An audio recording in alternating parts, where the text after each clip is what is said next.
Call it what you will, personality, charisma, or simply the political presence thrust in her by the reputation of a famous father. Whatever it is, Benazir Bhutto has it.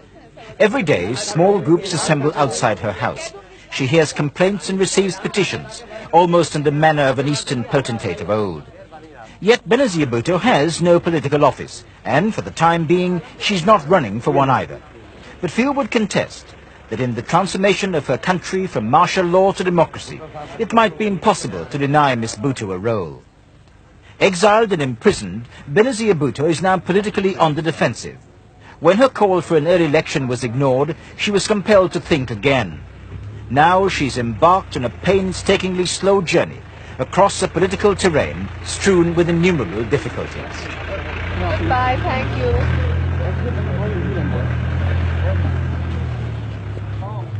Every inch of the way, whatever she does is closely observed. Police keep guard outside her house, perhaps for good reason. But on her political forays across the country, they're never far away. Miss Bhutto says they're there to harass and to intimidate her supporters. When we travelled with her out of Lahore, we saw no evidence of that. They were simply there, apparently determined to follow her every move. It had been a lonely, uninspiring convoy which left the city, eliciting at first little interest, save the occasional huddles of people stopping to watch the motorcade go by.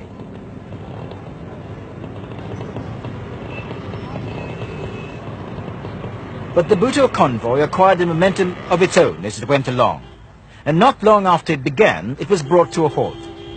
A group of supporters, warned about the visit in advance, had simply blocked the road.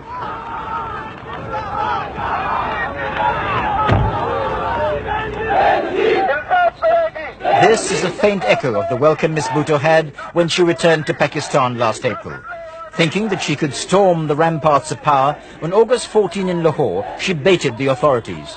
People were killed, and some felt the campaign had lost direction and momentum. The momentum is still there, but such a momentum can only exercise itself in a peaceful manner through elections. The regime is refusing to budge from the question of elections, despite the overwhelming repudiation in popular terms. On August 14, the regime came down with a very heavy hand. 40 people died, people were picked up, tortured. So we have decided not to push things so fast, but to pace them out in a manner that will permit us to exercise the popular support at another time where the tension from the bloodshed has gone down. Is what you're saying tantamount to an admission that you underestimated the strength of the regime? I was confident that if we played the game by the rules that they had set, we could secure elections in the country. I think in August she was trapped into confronting the regime rather prematurely. She wasn't ready for it. However, finally she did tell her party cadres to take to the streets, and they were not able to make an impression on the regime. Since then she is drawing far smaller crowds than before. However, at the same time one must see that if there are elections, if elections are held in this country, she would win a majority. However, in the short term she does seem to have lost a lot of ground. But in her journey out of Lahore, that loss of ground wasn't very evident. And whatever she'd lost in volume, her supporters seemed anxious to compensate by their sheer enthusiasm for whatever she said.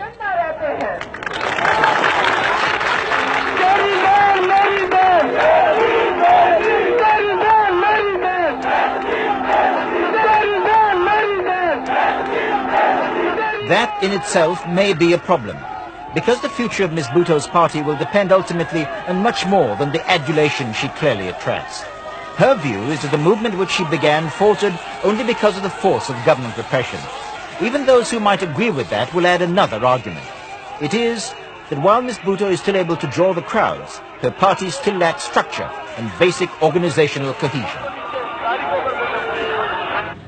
Basically, in our view, she's surrounded by a lot of fawning flunkies. she has not banked on an organization of the party which was essential in this situation. She is coping with a lot of in-house problems, ideological problems, lack of clarity on issues, and if she had set up a cadre and had good leaders around her, a good team around her, she would have done much better. She's not been able to do that. I think the organization certainly had a great degree of dynamism, but force is force. For instance, I refuse to believe that the people of Indonesia don't want to exercise their rights. I refuse to believe the people of Argentina, Chile, South Africa don't want to exercise their rights. But tyranny is tyranny, force is force, and it was really repression which crushed the movement rather than any lack of dynamism on the part of the party.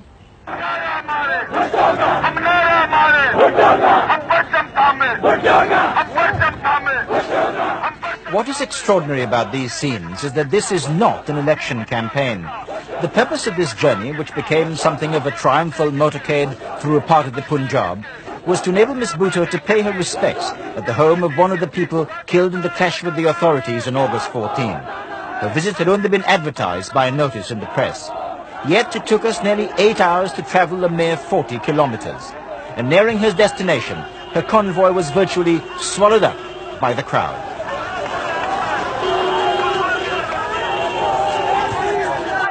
But crowds alone may be insufficient to propel Miss Bhutto to power in Pakistan. The government will continue to monitor her campaign as it develops, and, denied the chance to test her popularity against the ruling party in mid-term elections, she could be faced with a long, debilitating campaign. And even if she survives that, the way ahead will not be easy. Well, she faces great problems as a woman in a very conservative Muslim society, and a very young woman and a very inexperienced woman. Don't forget, she spent most of her political career in jail. She's had no experience in the political field. She doesn't even know who the major politicians in her party are, and she's learning the ropes slowly. I think she did get carried away by the Corrie Aquino syndrome, definitely. But I think she's also not quite aware of some of the power realities of Pakistan, the Pakistani power structure, the military, the bureaucracy, and the amount of vested interests which is going to prevent the return of the Bhutto family at all costs. Many people always tell me, oh Benazir, you can afford to wait. Why do you risk so many things? But the country is not. I don't know whether the country has the time, whereas I may have it. Can you afford to wait? As a person, I can, but I'm not in politics as a person. I'm there for Pakistan, and for Pakistan, I don't think Pakistan can afford to wait till 1990. 1990 is a reference to the year when the next elections are due. The problem for Miss Bhutto's Pakistan People's Party is that of keeping alive the interest in her return and in policies radically different from those of the party in power.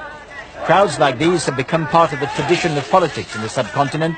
Benazir Bhutto, heir to the possible fortunes of a political dynasty, is only too well aware that if she is to succeed, she must translate this kind of interest into concrete support for her party and for its policies.